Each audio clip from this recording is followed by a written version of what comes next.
members that this debate will be conducted with courtesy and respect. Order, order. Tonia and Antoniazzi to move the motion. Thank you, Madam Chair, and it is an honour to serve in this chamber. I beg to move that this House has considered e-petitions 623243 and 627984 relating to the definition of sex in the Equality Act 2010.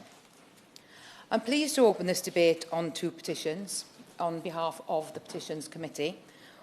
One calls on the Government to update the Equality Act to make the characteristic sex is biological sex, and the other to commit to not amending the Equality Act's definition of sex. Opinions about the relationship between biological sex, gender identity and the law divide organisations, political parties, even family and friends. Many have told me that this is something that they are afraid to speak of, and some say it should not be discussed at all. Others have told me how they are relieved and happy that we are finally discussing it in Parliament. I'd like to make progress. Thank you. Okay. Giving way so early on, but on the point that she makes around people being scared to talk about it, I would ask her if she's also aware of people like my constituents who've also written to me say they are scared that it is going to be talked about. Because whenever such things are spoken about in Parliament, there then is a rise in hatred and violence. And I thank you, Madam Chair, for your words about being courteous, but does she understand the worry in some communities that this debate is happening, and would she urge other members to stay compassionate and open-minded in this debate? I think the honourable member will, when she listens to my speech, will understand the compassion with which I speak, but also understand that we are in a very difficult position. We are legislators, and where there is something that needs to be addressed, as it is in these two petitions, then I think it is up to us to stand up to make that change and to have the conversation. It goes with the job, I'm afraid, Madam Speaker, Chair. So, members from all sides today can model the respectful adult conversations that are needed across society. We can demonstrate that here at Westminster we can freely express and listen to different opinions. This is a set of issues on which views are held profoundly, and they are held with good intentions. And the nature of this debate means that these views differ across the House and even within our own respective parties. I've been in education for 20 years before coming to this place. My priority has always been the well-being of those in my care, be they adults or children. Asking probing and difficult questions to get through issues and problems, I'm afraid that is in my nature. And I won't be cowed by looking out for my constituents, be they lesbian, gay, bisexual or trans. The conversations I get the most out of are the ones where I explore and learn and am able to disagree agreeably.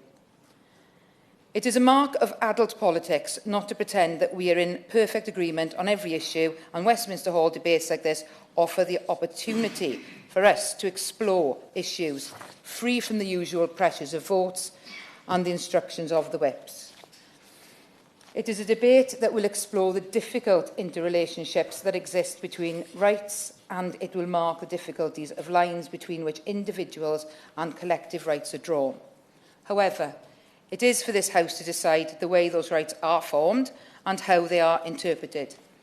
This debate is one we hold on behalf of individual people facing discrimination and in support of service providers and public service servants that have a deep commitment to reduce discrimination and to provide safe and welcoming environments. Our task is to make decisions on the boundary of rights and to take responsibility rather than passing it on. Now, we may draw different conclusions from historic debates on the legislation, but our responsibility is to make our decisions on what would be the right law to have now.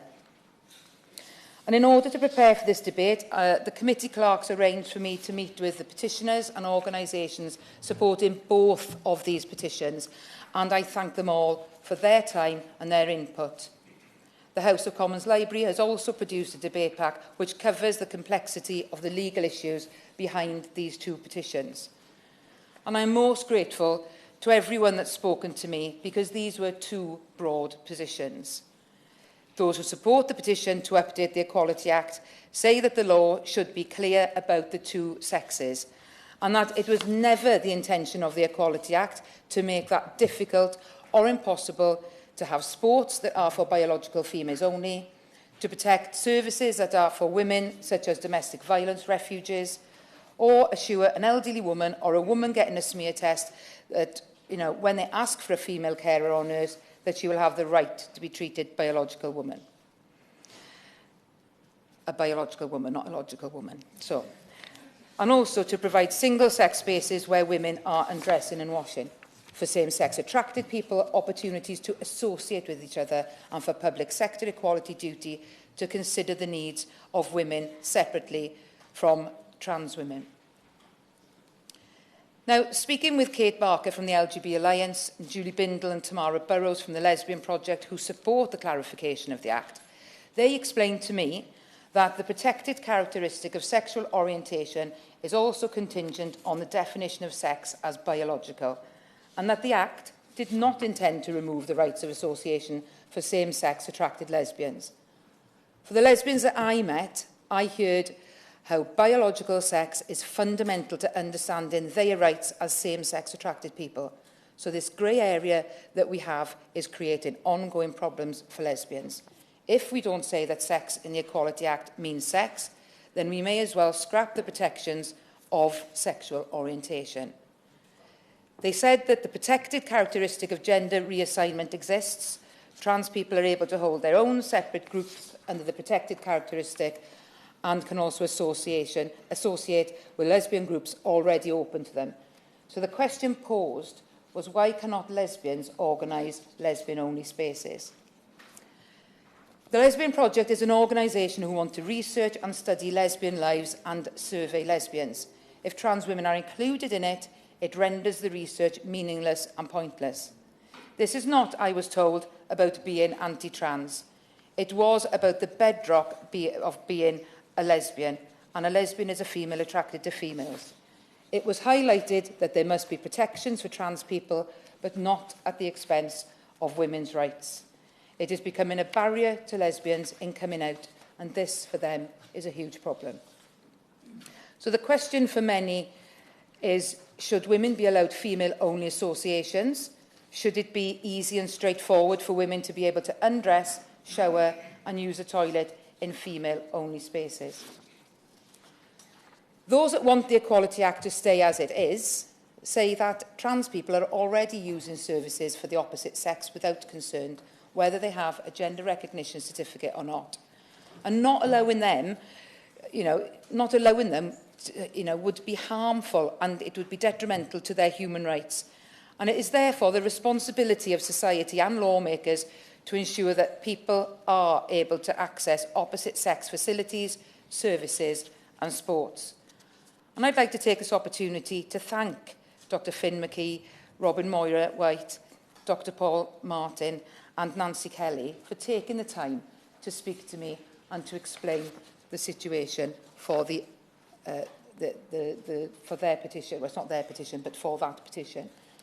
Because where this causes a problem, it's likely to be very rare, and the transgender person may be excluded on an individualised case-by-case basis.